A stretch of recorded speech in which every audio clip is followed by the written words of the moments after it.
Bismillahirrahmanirrahim. Alhamdulillah rabbil alamin wa bihi nasta'in ala umuri dunya waddin. Rabbi shrah li sadri wa yassir li amri wahlul 'uqdatam min lisani yafqahu qawli. Subhanaka la ilma lana illa ma 'allamtana innaka antal alimul hakim. Allahumma salli ala sayyidina Muhammad wa ala alihi wa sahbihi wa barik wa sallim. Assalamualaikum warahmatullahi taala wabarakatuh. Alhamdulillah, syukur kita Allah Subhanahu wa taala dengan limpah kurnia dan rahmatnya kita bertemu pada malam ini dan insyaallah sebelum tu mari sama-sama kita mulakan kelas kita dengan baca Ummul Kitab, yakni surah Al-Fatihah. Mudah-mudahan apa yang kita pelajari, apa yang kita baca semua jadi manfaat buat diri kita dan Allah sentiasa beri kita petunjuk dan juga kita hadiahkan pada junjungan besar kita Nabi Muhammad sallallahu alaihi wasallam, sekalian keluarga, para sahabat dan para pengikut-pengikutnya. Al-Fatihah. A'udzubillahi minasyaitonirrajim. Bismillahirrahmanirrahim. Alhamdulillahirabbil alamin, arrahmanirrahim, maliki yaumiddin. Iyyaka na'budu wa iyyaka nasta'in. Ihdinas siratal mustaqim. Siratal ladzina an'amta 'alaihim ghairil maghdubi 'alaihim waladdallin. Amin.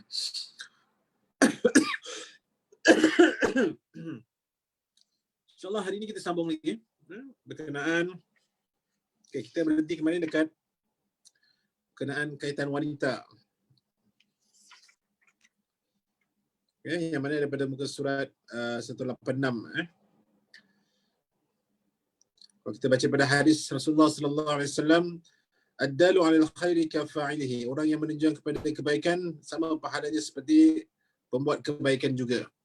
Yang ini berkenaan dengan masjid kemarin kan. Jadi wanita yang tidak dapat menunaikan solat di masjid ataupun terhalang ataupun mungkin payah dan sebagainya, tidak akan dibiarkan begitu sahaja. Malahan kata Rasulullah, orang yang menunjukkan kepada kebaikan sama pahalanya seperti orang yang buat kebaikan. Yakni kalau kita galakkan suami kita, anak lelaki kita, abang kita, adik lelaki kita untuk pergi ke masjid, mudah-mudahan kita pun memperolehi pahala yang sama seperti orang yang mengerjakan ibadah di masjid. Dan ini pun kita telah terangkan pada bab-bab yang lalu. Kalau kita pergi terus kepada kesimpulannya, maknanya wanita ni bukanlah tidaklah dilarang untuk pergi ataupun datang ke masjid, kerana ada hadis-hadis Rasulullah sallallahu alaihi wasallam yang kita ni dilarang menghalang wanita daripada datang ke masjid. Namun wanita itu solat di rumah atau beribadah di rumah itu lebih baik atas sebab-sebab tertentu. Mungkin takut menimbul fitnah atau sebagainya. Tapi kalau sekarang kita alhamdulillah, kita pada zaman sekarang insya-Allah lah mudah untuk kita datang ke masjid. Ada tempat-tempat ataupun ruang-ruang khas untuk wanita. Jadi tiada halangan bagi wanita untuk datang ke masjid. Jadi datanglah, hatta di Masjidil Haram pun ada ruang-ruang wanita muslimah untuk datang ke masjid untuk beribadah di masjid.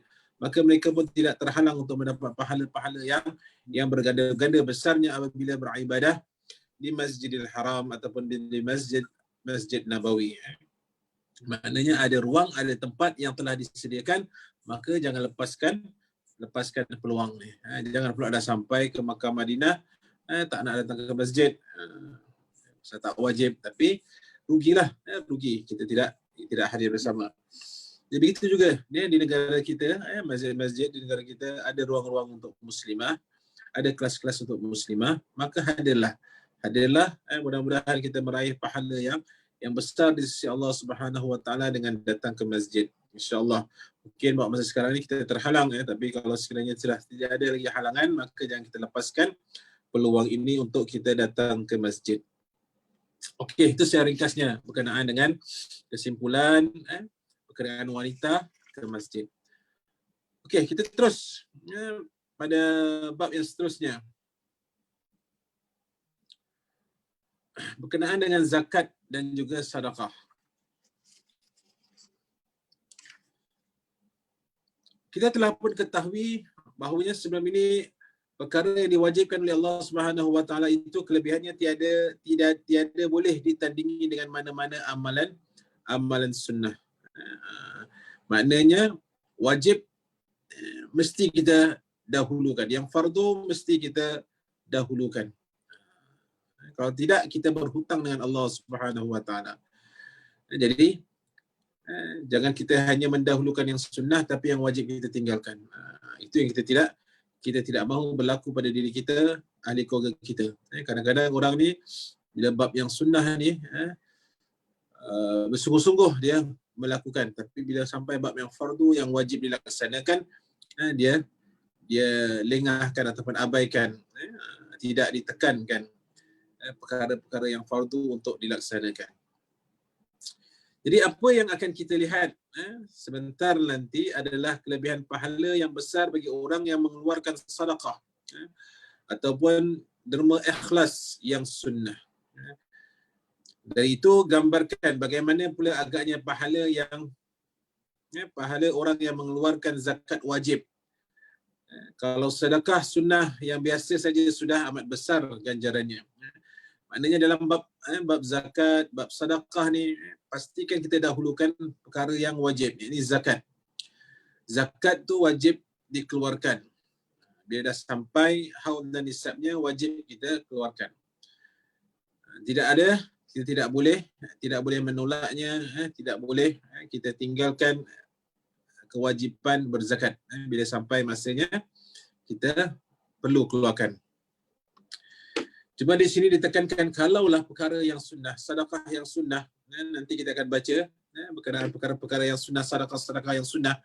Kalaulah dititik beratkan dan pahalanya begitu besar sekali, apatah lagi kewajipan kita melaksanakan zakat yang wajib, dan tentulah pahalanya lebih utama dan kita mesti melaksanakannya.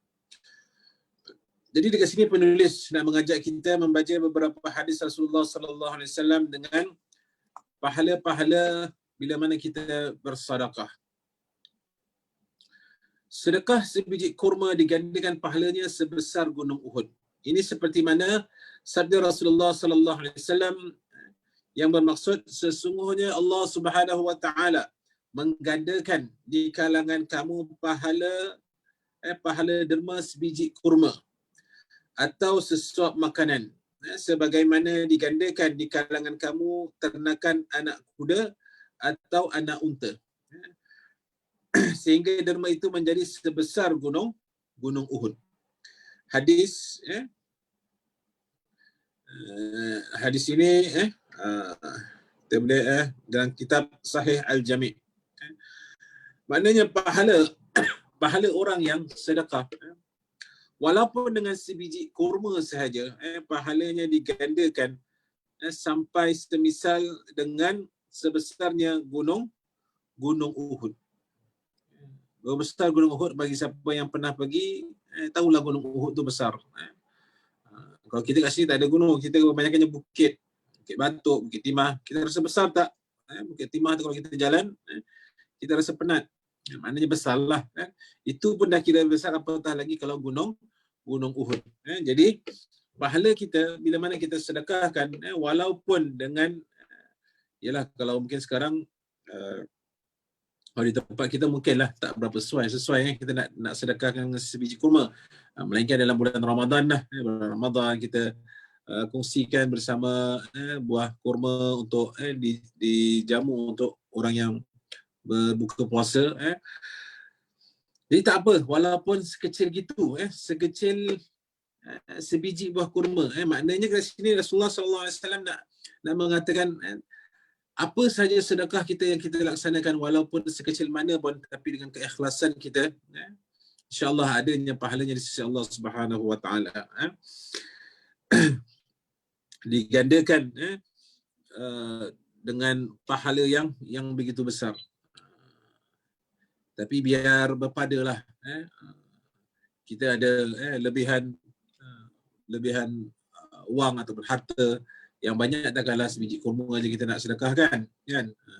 Jadi berpada-padalah dalam sedekah kita. Orang mungkin tidak tahu, tapi Allah tahu keikhlasan kita dalam mana kita ni bersedekah.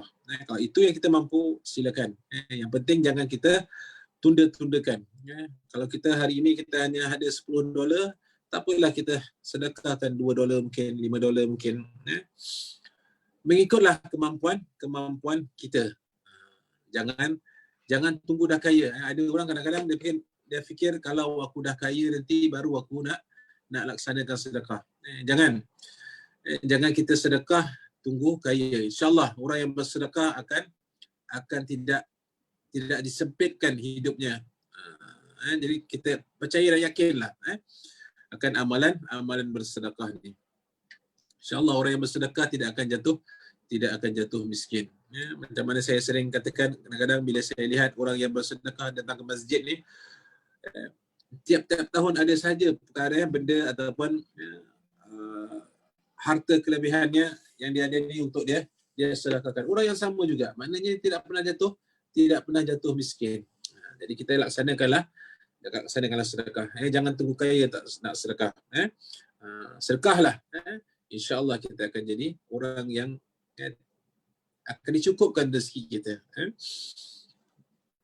Jadi kita lihat kalau kita pada muka surat yang seterusnya, derma ikhlas sebiji kurma digandakan pahalanya sehingga sebesar gunung Uhud. Masya Allah, besar itu pahalanya. Jadi kalaulah ini pahala sedekah yang ikhlas yang digandakan oleh Allah Subhanahu Wa Taala dengan sekecil biji kurma lalu menjadi sebesar gunung Uhud, bagaimana kalau derma ikhlas itu sebanyak 1 kilogram kurma. Datang bulan Ramadan, sedekahkan setiap masjid 1 kilo. Ini contohlah. Maknanya kalau 1 biji dah sebesar gunung Uhud, apatah lagi 1 kilo. Jadi besarlah pahalanya. Okey, di sini penulis buat anggaran. Katakanlah 1 kilo tu ada sebanyak 100 biji kurma. Diberikan kepada fakir miskin. Maka Allah Subhanahu Wa Taala akan menggandakan pahalanya itu sehingga sebanyak 100 kali sebesar gunung Uhud. Mungkin kalau di luar bulan Ramadan tak sesuai lah kita dekat Singapura ni. Tapi alhamdulillah, sebagai contoh kita ni hari Jumaat ada sahaja makanan yang orang derma. Bayangkan kalaulah disiapkan 100 paket nasi ayam ke, nasi lemak ke, bayangkan orang yang makan tu rasa kenyang dan ucap alhamdulillah, besarnya pahala orang yang memberinya. Walaupun sedekahnya mungkin kuih-kuih atau apa sajalah yang bersesuaian dengan kehidupan kita di Singapura ni. Jadi begitulah digandakan sampai 100 kali ganda sebesar gunung Uhud kalaulah kurma yang kita sedekahkan itu ada lebih daripada 100 biji. Dan pahala menderma tidak hanya terbatas dengan memberi sedekah makanan sahaja.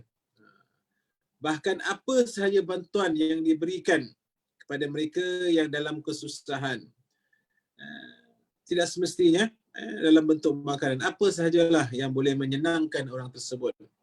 Atau kadang-kadang kata-kata yang baik pun menenangkan orang tersebut yang dalam kesusahan, kita tenangkan dia. InsyaAllah mudah-mudahan apa yang Allah uji ni satu hikmah.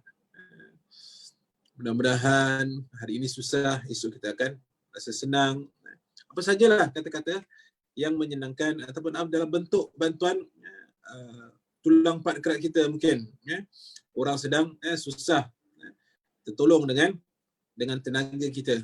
Susah nak angkat barang, susah nak kalau kita pergi pasar mungkin nampak makcik-makcik yang susah nak angkat barang, kita bantu dia dalam bawa barang dia dan sebagainya. Apa sajalah maknanya usaha kita membantu dengan ikhlas, itu merupakan suatu sedekah. Penulis termasuklah bantuan keuangan, pakaian, perubatan, pelajaran, tempat tinggal dan sebagainya. Apa-apa yang kita mampu untuk berikan.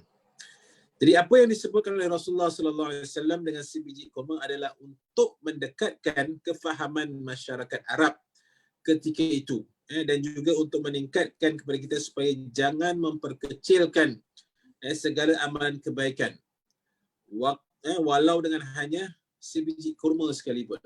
Kan sedikit, kalau kita bayangkan sebiji kurma aja sedikit sangat kan. Tapi itulah yang digambarkan oleh Rasulullah sallallahu alaihi wasallam, dengan amalan yang sedikit itulah digandakan oleh Allah Subhanahu wa taala pahalanya bila mana kita ni ikhlas melakukannya, memberinya. Baik, itu yang pertama. Kemudian yang kedua, tidak akan miskin orang yang menderma. Seperti mana saya katakan tadi, la yanqus malun min sadaqah. Tidak akan berkurangan duit orang yang bersedekah. Kadang-kadang begitu juga. Kalau saya ni seringkali kadang-kadang terima zakat, zakat harta daripada orang yang mengeluarkan zakat setiap tahun. Dan orang yang sama juga yang akan saya temui temui orang-orang itu juga yang bayar zakat. Dan kadang-kadang zakat tahun lepas dia bayar mungkin 200, mungkin baru kumpul dalam 6,000 ke 7,000 ke yang ada dalam simpanannya. Maknanya tahun ni 200, tahun depan kadang-kadang berganda lebih lagi orang tu keluar zakat. Ini nak menunjukkan orang yang keluarkan zakat, orang yang bersedekah ni tak pernahnya jatuh miskin. Maknanya Allah permudahkan urusan rezekinya. Seperti mana kata Rasulullah, la yanqus malun min sadaqah. Tidak akan berkurangan duit orang yang bersedekah. Duit mereka tidak berkurangan kerana Allah Subhanahu wa taala telah menjanjikan. Allah dah janji akan menggandakan pahala bagi mereka sehingga berlipat kali ganda. Kita mungkinlah rasa macam takkanlah kita digandakan dengan derma $1, $2, derma sebiji kurma dapat ganjaran pahala yang besar begitu sekali. Itu tidak mustahil bagi Allah Subhanahu wa taala. Allah mampu untuk memberi hamba-hambanya jalan kesenangan dan kekayaan dengan mengamalkan amalan bersedekah ini. Dan begitu jugalah harta mereka akan diberkati oleh Allah Subhanahu wa taala dan ditambah rezeki dan harta mereka sehingga hidup mereka dirasakan semuanya mencukupi dan tidak merasa kekurangan. Sebenarnya orang yang kaya ni ialah orang yang sentiasa rasa cukup. Kenapa saya katakan begitu? Kadang-kadang kita lihat orang yang kaya, dia tidak akan pernah rasa cukup. Bila hartanya dah ada 1 juta, dia akan rasa macam aku nak 2 juta. Aku nak 3 juta. Maknanya nak lebih lagi. Harap siapa yang onkan suara tu, kalau tak ada soalan boleh matikan dah. Kalau tidak nanti mengganggu yang lain nak dengar. Maknanya hartanya cukup untuk dirinya. Itu pasal kadang-kadang kita lihat orang yang kerja security guard, orang yang jadi orang yang kerja biasa-biasa ni, alhamdulillah kehidupannya cukup, tidak ada berhutang apa-apa. Tapi kadang-kadang kita lihat orang kaya, orang yang mungkin kita rasalah kaya tapi hutangnya pun keliling pinggang banyak. Hutangnya pun bukannya ratus-ratus, hutangnya ribu-ribu. Orang yang meniaga juta-juta, hutangnya pun juta-juta juga. Tapi kalaulah beliau ni orang yang hartanya banyak mengamalkan apa yang diperintahkan oleh Allah Subhanahu wa taala, mudah-mudahan seperti yang kata Rasulullah tidak akan berkurangan. Kerana ada bahagian-bahagian peratus atau persen daripada gajinya, daripada keuntungan perniagaannya dilakukan sedekah. Hartanya diberkati dan rasa cukup. Alhamdulillah, dah bayar duit rumah, dah bayar kalau yang ada kenderaan, bayar kereta, bayar duit motor. Alhamdulillah masih ada lagi lebihannya. Tapi kadang-kadang orang yang gajinya melebihi 10,000, dah bayar duit, tak cukup juga duitnya. Jadi kebenarlah tidak akan berkurangan bagi orang yang melakukan sedekah ni. Dan sebab itulah kalau kita perhatikan ramai yang mempunyai harta kekayaan tetapi hidup mereka sering gelisah. Ini nak cerita orang yang tidak ada keberkatan pada hartanya. Dia tidak rasa aman, merasa kekurangan. Hartanya yang banyak pun dia tetap rasa kurang. Kalau kita lihat lagak orangnya, kita rasa semua cukup lah. Kalaulah aku ni kaya macam dia ni. Kita kan sering-kali kan begitu kan. Kalau aku kaya macam dia ni, kita rasa kita akan senang. Tapi sebenarnya hakikatnya kadang-kadang orang yang kaya itu kadang-kadang gelisah. Gelisah. Takut. Dia takut hartanya habis. Kalau orang yang biasa-biasa, dia dah bayar tu, bayar cukup. Alhamdulillah ada balance 100-200 sudah cukup. Jadi kalau bagi orang yang tamak ni, dah keluar ni, dia still rasa macam tak boleh jadi ni. Bank tinggal 1 juta je, dalam bank tinggal 1 juta je. Mesti nak kena gandakan 2 juta. Jadi kena hati-hati dengan fitnah harta ni. Yang buat kita ni kadang-kadang rasa tak cukup aja. Walaupun sebenarnya dah cukup, tapi nafsu kita ni, kalau kita tak kawal, kita akan rasa macam tak cukup. Digoda lagi oleh syaitan, rasa bila nak keluar untuk sedekah, kita rasa macam berat. Kadang-kadang kita seakan-akan kita ni digelapkan mata kita. Bila kita nak keluarkan sedekah ke jalan Allah, kita merasa berat. Tapi bila kita nak buat sesuatu perkara-perkara yang sia-sia, tak jadi masalah. Nak beli alat entertainment kat rumah kan, tak ada masalah, 10,000 je. Tapi bila nak derma $50 tu, kita rasa berat. Dan sebaliknya terdapat di kalangan mereka yang mempunyai wang yang sedikit, merasa hidup mereka ni serba mencukupi. Ini seperti mana yang saya katakan tadi. Dan dapat menampung anak yang ramai dan perbelanjaan harian. Kita kadang-kadang anak baru 1, baru 2 je kita dah rasa berat. Kita lihat mungkin ibu bapa kita, datuk nenek kita, noyang kita, anak dulu belasan. Alhamdulillah ada yang hampir semuanya menjadi orang yang berjaya. Kerana apa? Kuatnya tawakal mereka kepada Allah, usaha mereka, mungkin doa mereka, sedekah mereka yang keluarkan, membuatkan harta yang dimilikinya diberkati dan mencukupi. Jadi kalau lihat pula zaman sekarang ni, tak semua orang lah, sebahagiannya ada kan rasa macam tak cukup. Anak-anak pergi universiti je, dah mula garuk kepala ni, mana ni nak dapat duit. Sebenarnya duit tu ada, tapi sayang nak keluarkan. Untuk perkara kebaikan kan sayang nak keluarkan. Macam saya katakan tadi, tapi kalau untuk perkara-perkara yang melalaikan, dia seakan-akan lupa ataupun tak ingat bahawasanya harta yang dimiliki itu dikeluarkan pada benda yang sia-sia.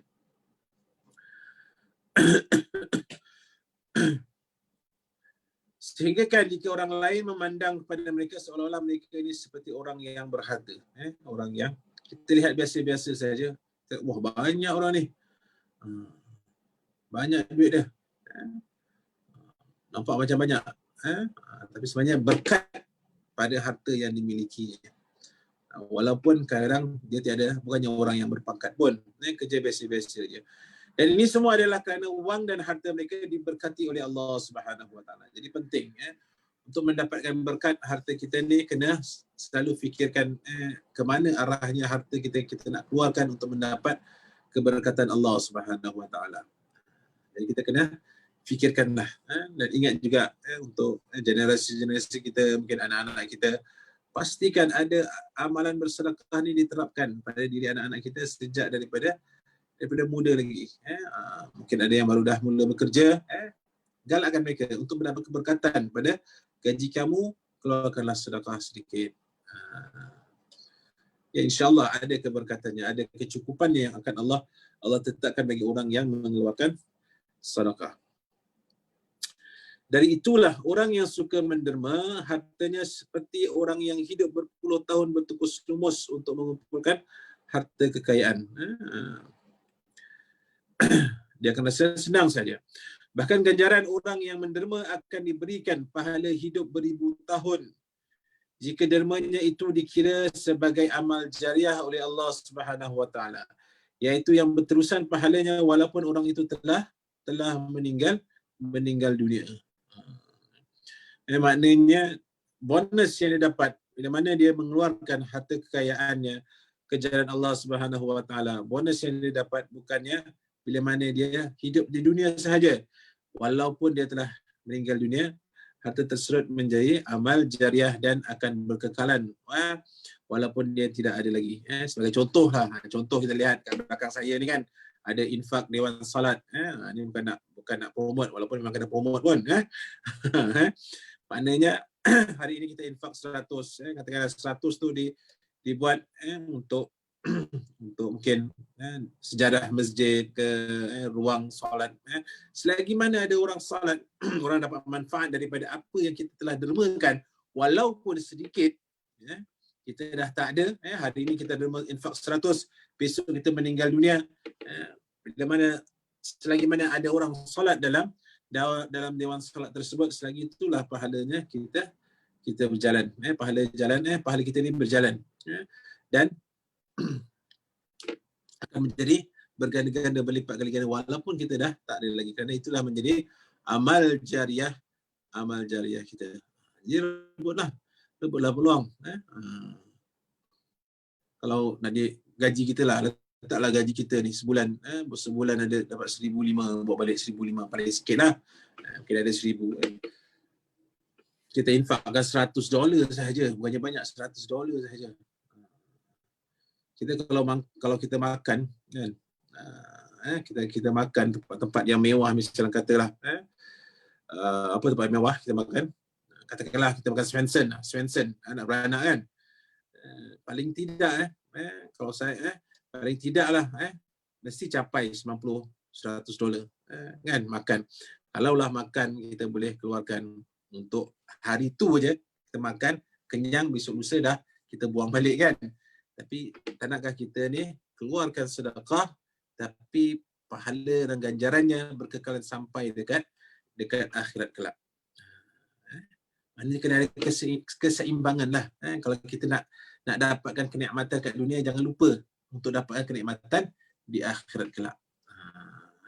Kalau kita save buat saving kat dunia, jangan lupa buat saving untuk akhirat juga. Kerana kita tak tahu bila pengakhiran hidup kita.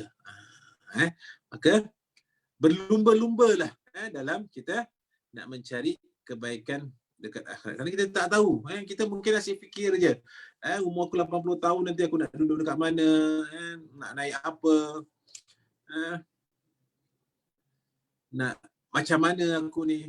Itu kita fikir kalau capai umur kita 80 tahun. Kalaulah lagi 8 jam kita meninggal dunia, maknanya dah tak akan capai pun umur kita 80. Jadi bekalan tu mesti ada. Jadi simpanan dunia kita nak, simpanan akhirat pun kita nak.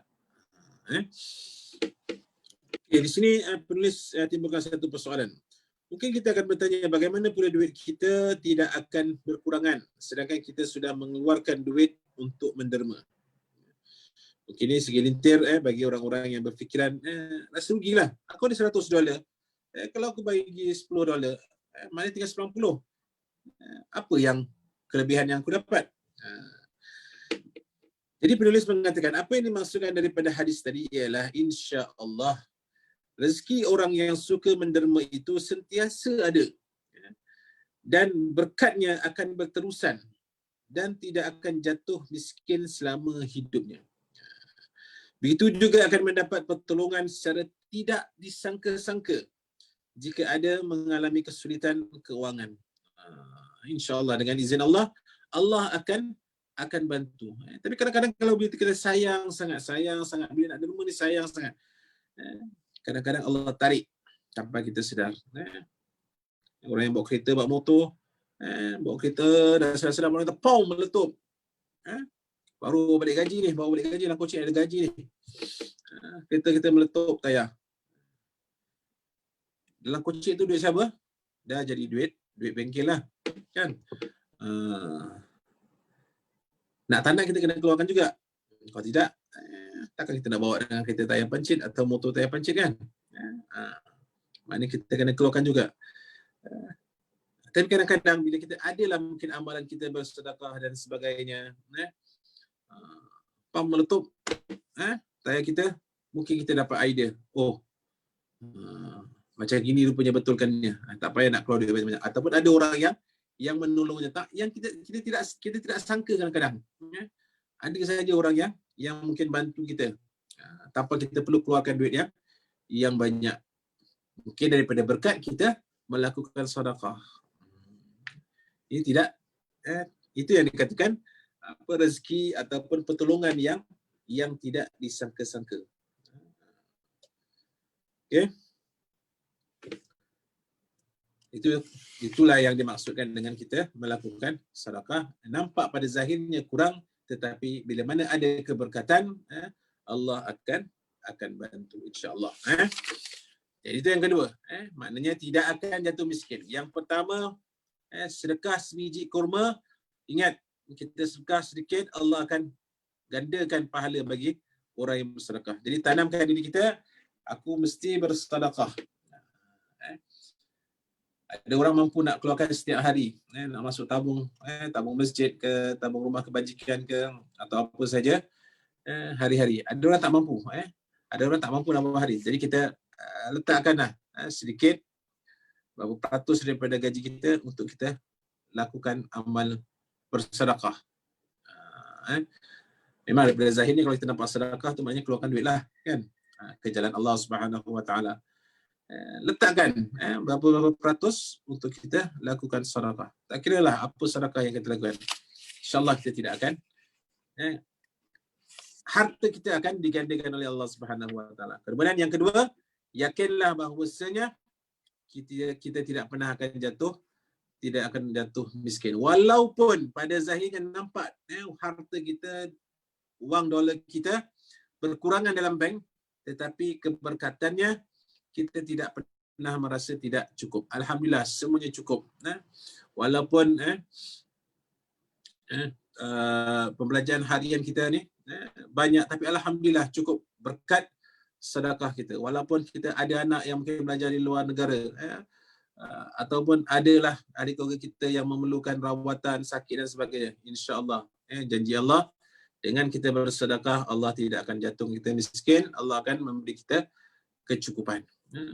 Kemudian yang ketiga, yang selanjutnya, digandakan pahala sehingga 700 kali ganda atau lebih. Kalau tadi kita baca hadis-hadis Rasulullah sallallahu alaihi wasallam, bila sampai pahala 700 kali ganda ni seperti mana yang disebut ataupun difirmankan oleh Allah Subhanahu Wa Taala dalam surah Al-Baqarah ayat 261. Ba'da a'udzu billahi minasyaitonir rajim. مثل الذين ينفقون أموالهم في سبيل الله كمثل حبة أنبتت 7 سنابل في كل سنبلة 100 حبة والله يضاعف لمن يشاء والله واسع عليم.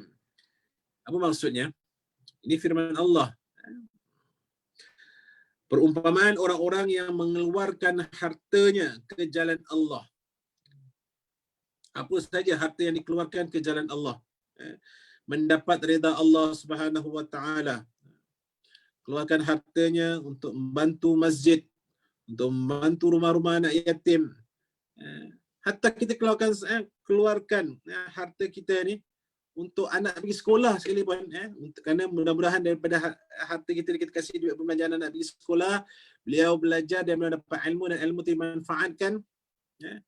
Maknanya itu pun satu mengeluarkan hartanya ke jalan Allah. Begitu juga sang suami yang memberi nafkah kepada isteri, itu juga sumbangan ke jalan Allah daripada duit nafkah yang kita berilah, yang kita beri kepada isteri kita, dia gunakan untuk beli makanan dan sebagainya, untuk kebaikan bersama, untuk kebaikan kita sebagai pasangan kita bersama. Kerana mungkin dengan duit tersebutlah isteri mampulah nak beli alat makeup. Makeupnya untuk siapa? Makeupnya untuk suami, bukannya untuk orang lain. Walau untuk orang lain, isteri itulah yang berdosa. Maknanya ada kebaikannya ke jalan Allah dan kita pun semakin sayang dengan pasangan kita.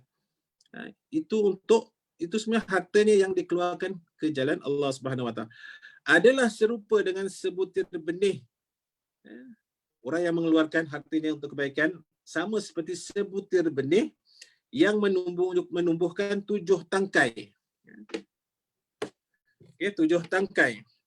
Pada tiap-tiap tangkai 100 biji. Maknanya kalau kali 7, maknanya 700. Dan Allah melipat kali gandakan ganjaran bagi sesiapa yang dia kehendaki. Itu 700 yang Allah gambarkan dalam ayat surah Al-Baqarah ayat 261. Tetapi Allah wallahu yudha'ifu liman yasha. Allah melipat kali gandakan lagi ganjaran bagi sesiapa yang dia kehendaki. Maknanya 700 tu minimum. Maknanya Allah boleh bagi maksimum daripada jumlah 700 tu. Dan Allah tu maha luas, kurniaannya lagi maha mengetahui. Jadi jangan kita lokek-lokek untuk mengeluarkan harta kita ke jalan Allah. Kadang-kadang kita tak payah sentuhlah bab yang luaran. Kadang-kadang nafkah sahaja kita lokek dengan nak bagi nafkah terhadap ahli keluarga kita. Tak boleh. Maknanya bukannya semua sekali kita bagi, tidaklah kan. Maknanya keluarkanlah nafkah yang bersesuaian lah.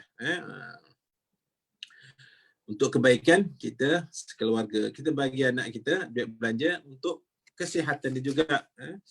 Dia dapat makan, dapat minum dengan selesa, alhamdulillah. Tapi janganlah pula melampau-lampau pula. Jangan pula bagi anak-anak ataupun isteri kita pula take advantage. Ustaz cakap bagi nafkah ni, awak bagi kurang ni. Maknanya kalau kita rasa berkeperluan lebih daripada apa yang diberi, kita beri penerangan kenapa perlu bagi sekian. Okay, cuba saya nak tekan kat sini ialah bila mana kita keluarkan harta itu untuk ke jalan Allah, untuk kebaikan, insya-Allah akan digandakan. Ini janji Allah Subhanahu Wa Taala, bukan janji manusia. Allah tu maha luas kekayaannya, kekuasaannya, maka jangan bimbang. Dan penulis mana di sini mengajak kita memerhati firman Allah Subhanahu Wa Taala, Allah melipat kali gandakan lagi bagi sesiapa yang dia kehendaki. Mungkin kerana keikhlasannya, ketulusannya, bersedekah, memberi untuk kebaikan ke jalan Allah Subhanahu Wa Taala, tak mustahil Allah akan gandakan lebih daripada itu.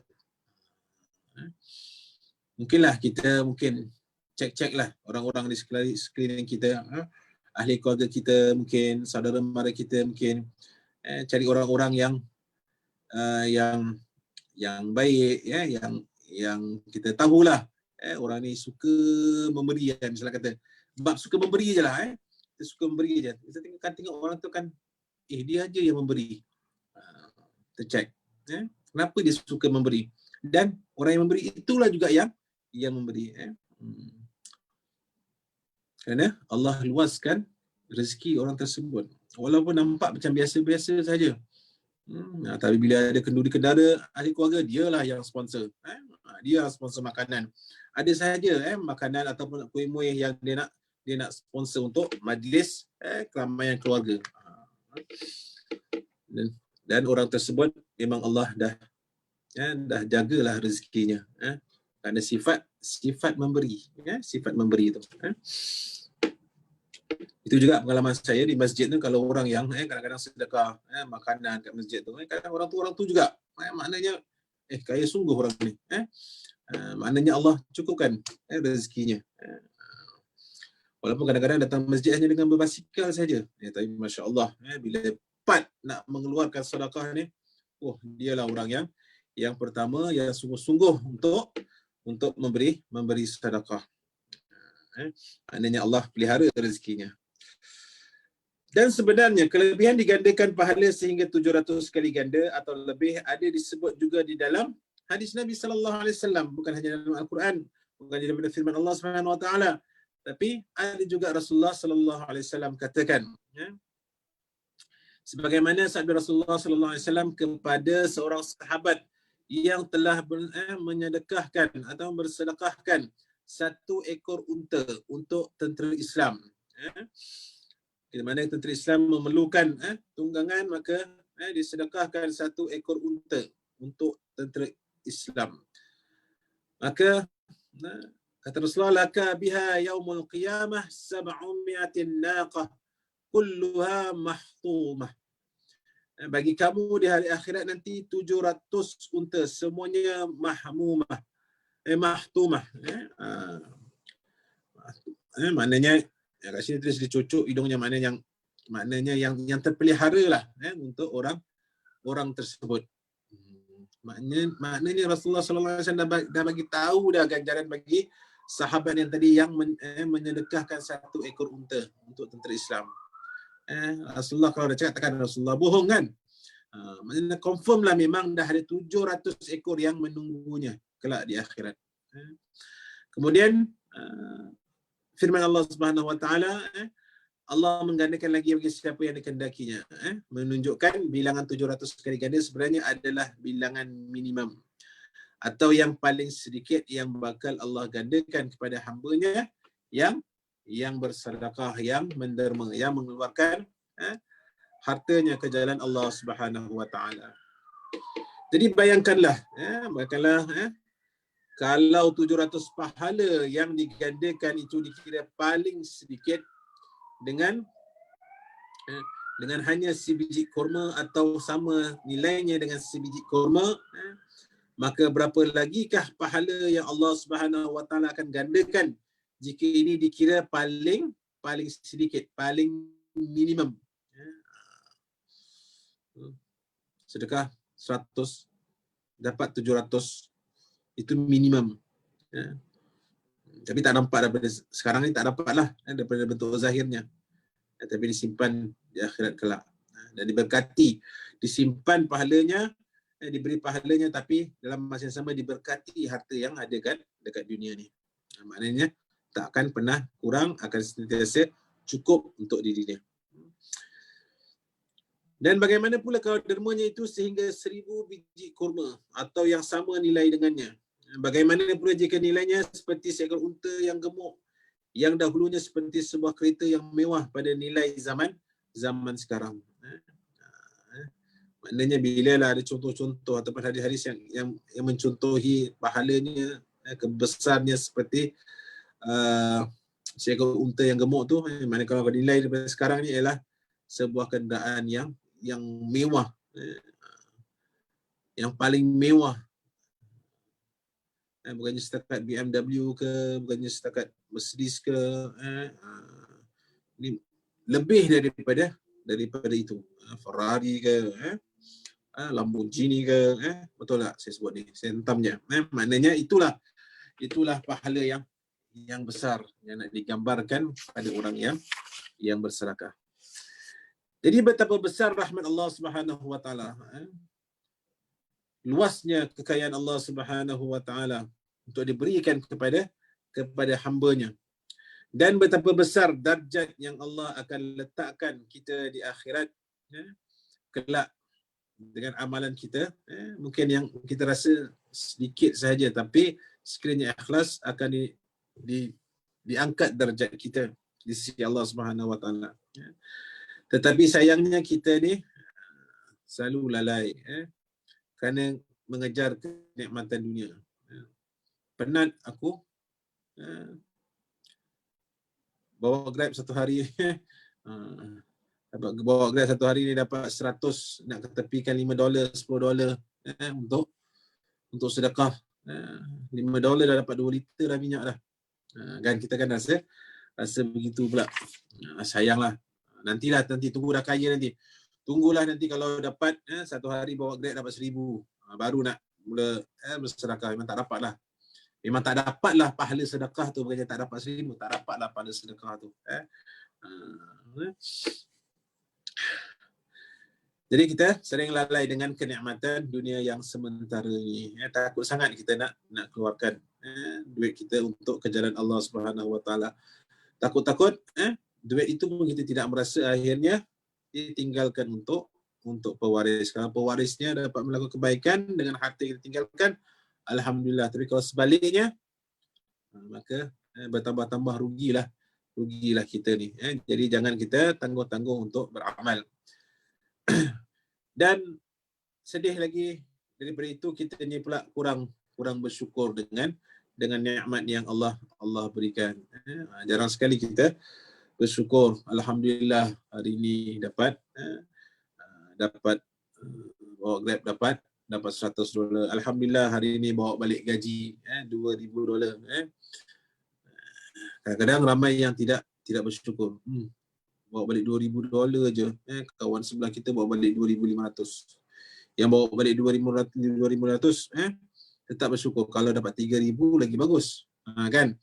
Maknanya kurangnya kita bersyukur kepada nikmat-nikmat Allah Subhanahu wa taala. Firman Allah Subhanahu wa taala, wa in ta'uddu ni'matallahi la tuhsuha innal insana la zalumun kafar. Apa maksudnya? Dan jika kamu menghitung nikmat Allah, kamu tidak akan dapat mengiranya. Banyaknya nikmat yang Allah berikan kepada kita. Cuma kadang-kadang ni kita hanya tertumpu kepada harta ataupun wang atau duit. Itu je yang kita nampak. Itulah nikmat. Sebenarnya tidak banyak lagi nikmat-nikmat Allah. Kalau kita nak kira memang kita tak mampu. Dan benarlah kata Allah, sesungguhnya manusia itu sangat zalim dan sangat mengingkari nikmat Allah Subhanahu wa taala. Maknanya kalau kita dah tak bersyukur dengan nikmat Allah, maknanya kita dah ingkarlah dengan nikmat Allah. Kita lupa bahawa kita ni bernafas, ini merupakan satu nikmat Allah Subhanahu wa taala. Mata kita terbuka, ini pun satu nikmat Allah Subhanahu wa taala. Telinga kita mendengar, mulut kita berkata-kata, ini semua nikmat Allah Subhanahu wa taala yang kadang-kadang kita lupa. Kita tahu nikmat kita hanya dalam wallet saja. Ada duit itulah nikmat. Jadi jangan kita lupa, kalau nikmat ni Allah ambil sedikit demi sedikit. Ambil nikmat mata. Terkopak tak duit? Terkopak juga. Nak kena beli cermin mata. Allah tarik nikmat kaki. Hilang juga duit kita. Nak kena pakai tongkat. Nak kena pakai kursi roda. Maknanya ni nikmat-nikmat yang kadang-kadang kita lupa. Kerana dengan kesihatan yang mungkin Allah berikan kepada kita, maka kita tak perlu keluarkan harta yang banyak. Tapi kita lihat, kadang-kadang kita lihat orang kaya, misalnya orang kaya mungkin tidak mensyukuri nikmat Allah Subhanahu wa taala. Allah tarik nikmat dia dalam bentuk yang kadang-kadang kita tak perasan. Nampak kaya, duit berkumpul dalam wallet, tapi tak boleh makan daging, tak boleh makan ikan, makanya makan sayur-sayur aja. Kenapa? Kerana jaga kesihatan. Allah berikan, Allah tarik nikmat kesihatannya, sakit, tak boleh makan tu, tak boleh makan ni, tak boleh minum tu, tak boleh minum ni. Itu kadang-kadang kita lupa nikmat yang Allah berikan. Nikmat deria rasa kita ni kan, satu nikmat Allah Subhanahu wa taala. Kadang-kadang kita pernah jumpa kan orang-orang yang sakit ni, dia makan pun dia tak rasa apa pun, tak rasa pun kesedapannya. Tapi kita lihat ni, orang-orang tu biasa-biasa saja. Ya Allah, dia tengok dia makan kita macam selera nak makan. Tapi bila orang kaya tu makan, dia rasa macam tak seselera mesti orang yang mungkin yang biasa-biasa tu. Jadi ini nikmat-nikmat yang kadang-kadang kita lupa nak syukur, mensyukurinya. Ada gigi pun nikmat kan. Saya tanya ni kita tak ada gigi kan. Hilang nikmat dia nak mengunyah kacang. Jadi kalau orang yang ada gigi, masya-Allah nikmat lah. Syukur nikmat Allah Subhanahu wa taala. Alhamdulillah gigi masih kuat lagi, boleh makan kacang. Di sana ada kemusykilan yang ditimbulkan oleh sesetengah orang Islam yang bertanya tentang menderma kepada masjid-masjid yang mana duit yang terkumpul itu dibelanjakan dengan agak boros. Kadang-kala tidak diketahui ke mana wang-wang itu pergi. Soalannya, adakah dibolehkan menderma kepada masjid-masjid ini? Okay. Ini adalah beberapa kemusykilan yang patut diberi perhatian. Kerana sudah terdengar di sini beberapa golongan orang Islam yang tidak lagi mahu menderma kepada masjid-masjid. Ini sekiranya tidak dibendung boleh mengakibatkan kesan yang tidak baik kepada masyarakat Islam keseluruhannya. Yang jelas bagi setiap masjid ialah ianya perlu ada semacam transparan berkenaan keluar masuk wang. Berapa banyak yang telah dikumpulkan dan ke mana wang-wang itu diagihkan supaya tiada timbul keraguan di kalangan masyarakat tentang ke mana duit-duit ini diberikan dan disimpan. Wallahu alam. Okey, jadi ini bagi orang yang menjaga masjid, yang menjaga keuangan masjid, kena pastikanlah bila sumbangan yang dikeluarkan pastikan digunakan dengan sebaiknya. Kalau kata kat Singapura ni rasa-rasanya masjid-masjid kita ni kebanyakan yang akan mengeluarkan apa-apa yang dah dibelanjakan, bayar duit elektrik, bayar program dakwah dan sebagainya. Okeylah. Dan kita pun alhamdulillah kita di kalau mungkin siapa yang tak pernah kerja masjid kan, saya pernah kerja, sekarang masih kerja masjid kan. Maknanya kita tahu setiap masjid tu dia bukan hanya dapat duit terus beli aja. Nak kena ada simpanan juga. Sebagai contohlah, sebagai contoh ni, kalau kerana ada simpanan lah, alhamdulillah masjid-masjid kita kat Singapura ni masih lagi boleh bertahan dengan tenaga kerjanya. Dengan tenaga kerjanya, maknanya alhamdulillah. Alhamdulillah, syukur amat. Kalau saya lah dulu orang kerja nak kerja masjid, apalah kerja masjid ni pasal nak gaji dia. Tapi alhamdulillah maknanya alhamdulillah lah kita di dalam naungan Allah Subhanahu Wa Taala. Kita lihat syarikat-syarikat yang besar-besar sekarang, kebanyakan terpaksa buang pekerja kerana tidak ada simpanan. Maknanya masjid kita di Singapura ni alhamdulillah, mereka tidak belanja sewenang-wenangnya tapi ada simpanan untuk mereka ni bersiap sedialah menghadapi cabaran-cabaran seperti mana cabaran yang kita hadapi hari ini. Jadi syukur alhamdulillah. Saya sebagai pekerja masjid, saya syukur alhamdulillah dengan nikmat yang Allah berikan ini. Jadi seperti mana yang telah persoalan yang dikeluarkan ini, maknanya itu bergantung pada orang-orang yang menguruskan masjid. Pastikan urusannya telus, dimaklumkan apa belanjaan apa yang dikeluarkan dan sebagainya. Jadi yang penting ialah insya-Allah bagi orang yang bersedekah, pahalanya tetap berganda sisi Allah Subhanahu Wa Taala dan akan digandakan seperti mana saya katakan tadi, minimum 700 kali ganda.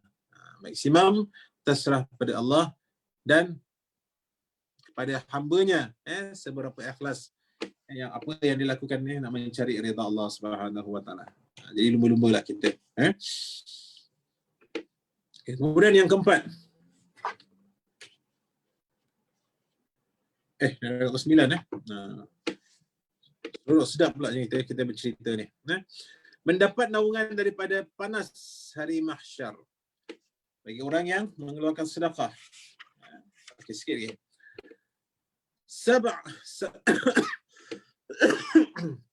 Sab'atun yuzilluhumullahu fi zillihi yawma la zilla illa zilluh. Wa rajulun tasaddaqa bi yaminihi hatta la yu'rafu shimaluh.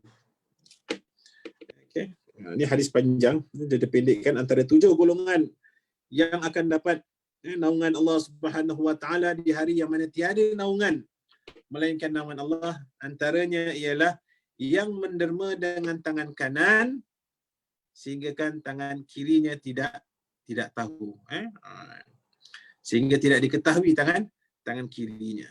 Maknanya sedekahnya ikhlas, benar-benar ikhlas, bukan nak menunjuk-nunjuk kepada orang lain. Ini cek 1 juta, okey, derma oleh CEO Muhammad Zaid Ishaq, tulis besar. Tak, kalau boleh biarlah kita sedekah secara senyap, jangan bagi tahu orang. Ni tidak, ni demanding. Ni saya dah derma 1 juta ni. Takkanlah ambil gambar dengan cek kecil je. kasih besar sikit lah. Ambil lah gambar, buat lah pakai cardboard ke apa kan. 1 juta dia tulis besar-besar, boldkan. Kalau boleh, tak mahulah kita bersedekah dengan niat hendak menunjuk-nunjuk kepada orang lain sehingga kan takut rugi. Tiada keikhlasan pada sedekah kita. Dan ingatlah bagi orang yang sedekah dengan niat nak mencari redha Allah sahaja, maka seperti mana kata Rasulullah, tangan kanan sedekah, tangan kiri pun tak tahu, maknanya begitulah rahsianya dia nak sedekah tidak diketahui oleh orang lain, dia akan dapat naungan Allah Subhanahu Wa Taala. Jadi siapa yang tidak mahu terselamat daripada panas terik padang mahsyar, di mana berjuta-juta manusia menunggu untuk diperhitungkan segala amalan mereka, sama ada baik ataupun jahat, di padang mahsyar kelak. Caranya untuk kita selamat dan mendapat lindungannya di padang mahsyar, caranya ialah kita banyakkanlah berderma secara penuh ikhlas,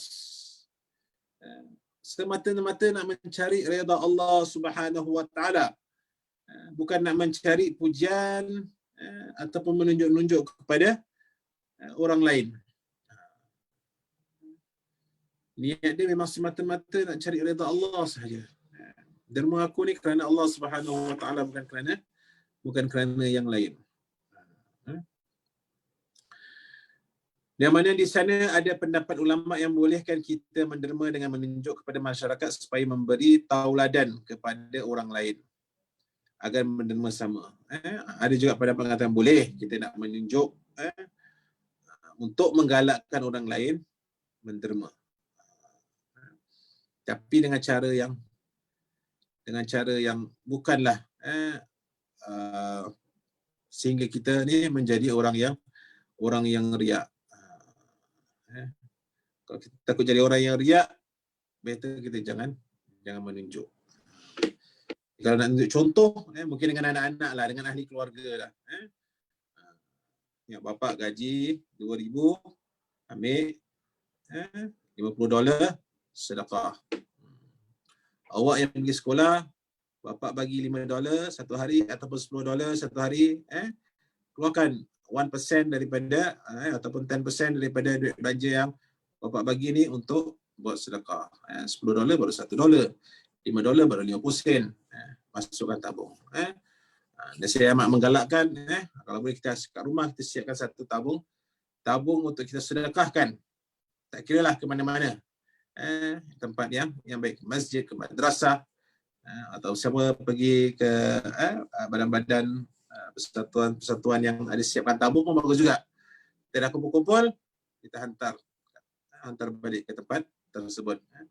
Kat rumah letak satu untuk kita galakkan, kita ajar ahli keluarga kita, paling tidak pun sedikit balik daripada pasar nampak shilling, ada shilling kocek, masukkan semua sekali shilling tu. Maknanya amalan bersedekah tu suasananya ada di dalam rumah. Kadang-kadang kita nak keluar ni kan malas, nak pergi ke masjid, nak masukkan duit dalam masjid, malas, tunggulah nanti hari Jumaat. Bila sampai hari Jumaat, pergi ke masjid, lupa pula nak bawa duit. Kan? Jadi tak apa, kita kumpulkan duit tersebut, sampai masanya memang betul-betul teringat, tabung dah penuh. Kita hantarlah ke masjid ke madrasah ke mana-mana persatuan Islam untuk menjadikan satu amalan sedekah kita nak mencari redha Allah Subhanahu Wa Taala sekeluarga. Mudah-mudahan Allah terima sedekah kita.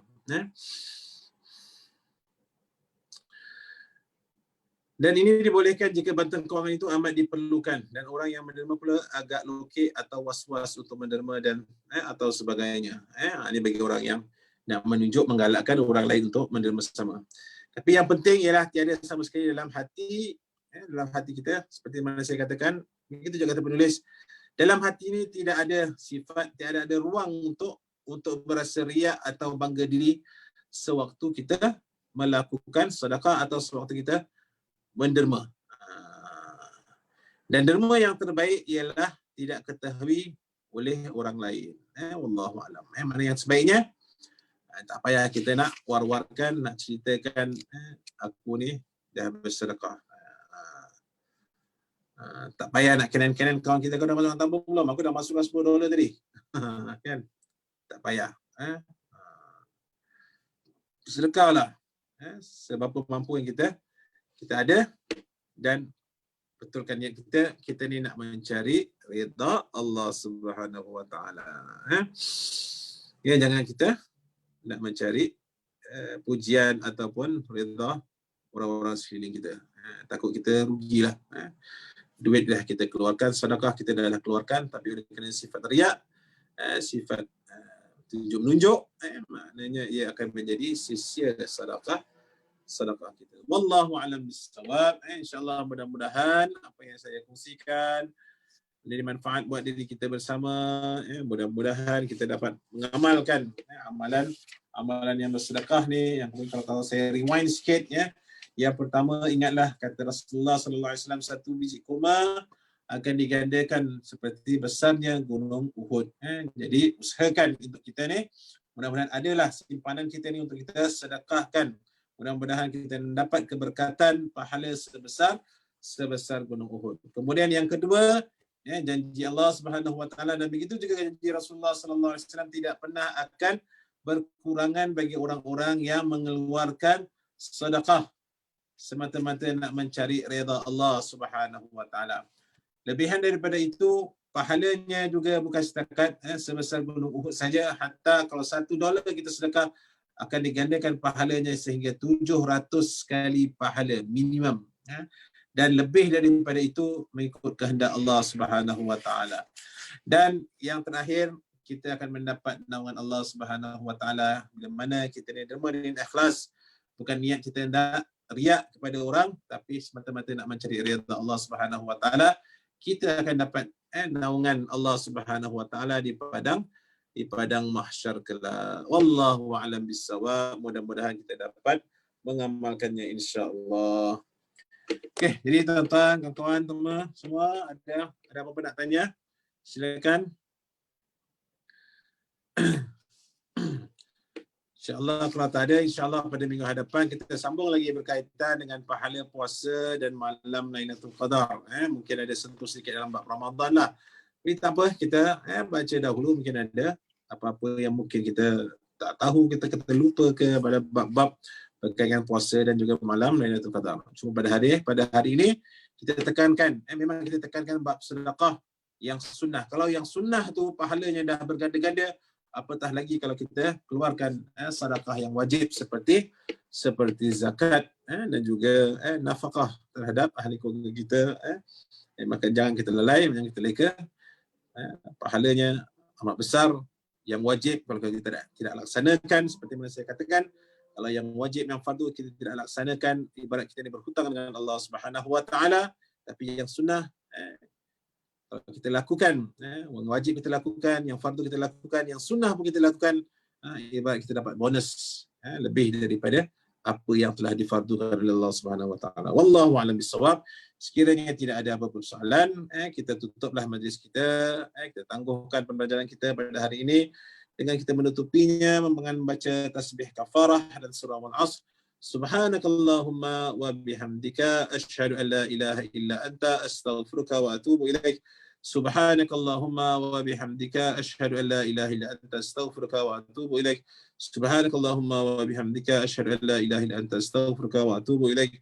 Bismillahirrahmanirrahim. Wal 'ashr innal insana lafi khusr illa alladhina amanu wa 'amilus salihati wa tawasaw bil haqqi wa tawasaw bis sabr. Bismillahirrahmanirrahim. Alhamdulillah rabbil alamin. Hamdan syakirin, hamdan yuwafi ni'amahu wa yukafi mazidah. Ya Rabbana lakal hamdu kama yanbaghi li jalali wajhika wa 'azimi sultanik. Allahumma shalli ala sayyidina Muhammadin wa ala ali sayyidina Muhammad. Allahumma inna nas'aluka 'ilman nafi'an wa rizqan halalan tayyiban wa 'amalan mutaqabbala. اللهم إنا نسألك رضاك والجنة ونعوذ بك من سخطك والنار. ربنا آتنا في الدنيا حسنة وفي الآخرة حسنة وقنا عذاب النار. ربنا تقبل منا إنك أنت السميع العليم وتب علينا إنك أنت التواب الرحيم. دعواهم فيها سبحان ربك رب العزة عما يصفون والسلام على المرسلين الحمد لله رب العالمين. وبالله التوفيق والهداية والسلام عليكم ورحمة الله تعالى وبركاته. Selamat malam semua. Doakan saya kebaikan untuk saya insya-Allah. Waalaikumsalam. Afwan.